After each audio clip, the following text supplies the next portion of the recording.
দুজনক বহাই দিয়ক এতিয়া আমি গম পাম দুজনক একে ৰুমত বহাই তেওঁলোকে জইণ্ট প্ৰেছ কনফাৰেন্স কৰি ভাৰতৰ ৰাইজক আৰু অসমৰ ৰাইজক জৰিয়তে ভৱিষ্যত আপোনালোকে নিজৰ মুখ্যমন্ত্ৰীৰ কাৰণে ভোট দিছে তাৰ বাবে আপোনালোকে চিন্তা কৰক আজি সন্ধিয়া ৰাইজ অলপ দিন আগতে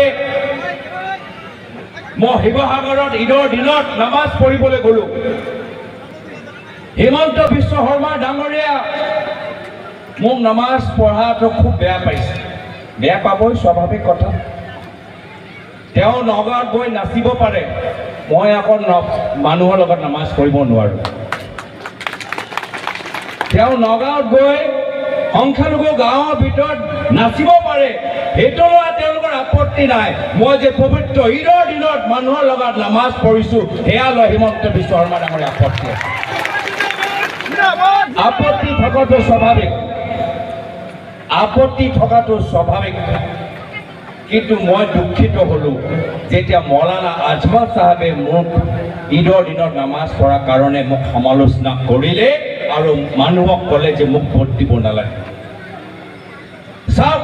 এই দুজনৰ নেতাৰ মাজত কিমান ঘনিষ্ঠ বন্ধুত্ব একেদিনে দুইজন নেতাই একে কথা ক'লে যে গৌৰৱ গগৈ ঈদৰ দিনত নামাজ পঢ়িছে গৌৰৱ গগৈ ভোট দিব নালাগে চাওক দুইজন একে কথা আখৰে আখৰে একে কথা ক'লে সেইকাৰণে শ্ৰদ্ধা ৰাইজ এই দুইজন নেতা অসমৰ ভিতৰত হিন্দু আৰু মুছলমানৰ মাজত বন্ধুত্ব নিবিচাৰে আৰু যদি হিন্দু আৰু মুছলমানৰ মাজত আমাক শান্তি লাগে সম্প্ৰীতি লাগে তেতিয়া আমাৰ ওচৰত এটাহে বিকল্প অহা 7 তাৰিখে হাতৰ চিৰপত ভোট দি আমাক কংগ্ৰেছৰ জয়যুক্ত কৰিব লাগে নিৰ্বাচনৰ গুৰুত্ব বুজি পায়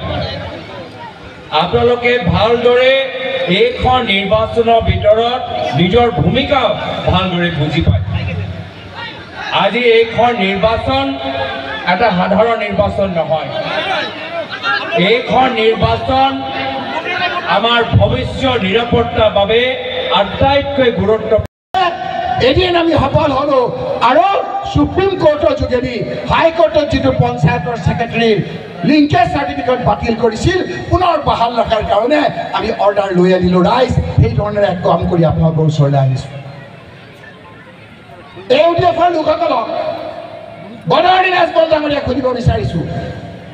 যে আপোনালোকে কোন উকিল ধৰি এই মহিলাসকলৰ নিশ্চিত বিপদৰ সময়ত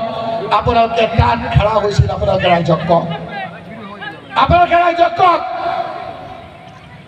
ক'ব নোৱাৰে ৰাইজ বিপদৰ সময়ত আমি আছোঁ সেইকাৰণে ৰাইজ আজি আপোনালোকক কৈছোঁ এই যে ভোটটো দিম এই ভোটটো আমাৰ জীৱন এই ভোটটো জীৱন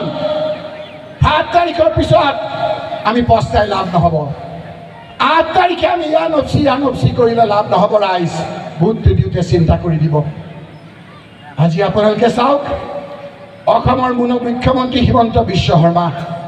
পদে পদে আমাক অপমান কৰে তুচ্ছতাচ্ছিল্য কৰে আমাৰ মানুহক কয় মিয়াৰ ভোট নালাগে আমাৰ মানুহ যেতিয়া কৰ্ম কৰি খায় চেঙাৰ মানুহ বাগবৰা মানুহ আজি গুৱাহাটীত থাকে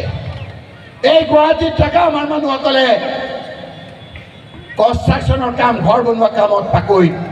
এই যে বিজেপিৰ ডাঙৰ অফিচটো দেখিছে সেইটো চেঙা বাগবৰৰ আমাৰ মিস্ত্ৰীয়ে কৰিছে চেঙা বাগবৰ ধুবুৰীৰ মানুহে পাইলিং কৰাত এক্সপাৰ্ট তাত আমাৰ যিকেইটা ডাঙৰ ডাঙৰ বিল্ডিং কৰিছে বিজেপিৰ আমাৰ ইয়াৰ চেঙা আৰু বাগবৰৰ মানুহে কৰিছে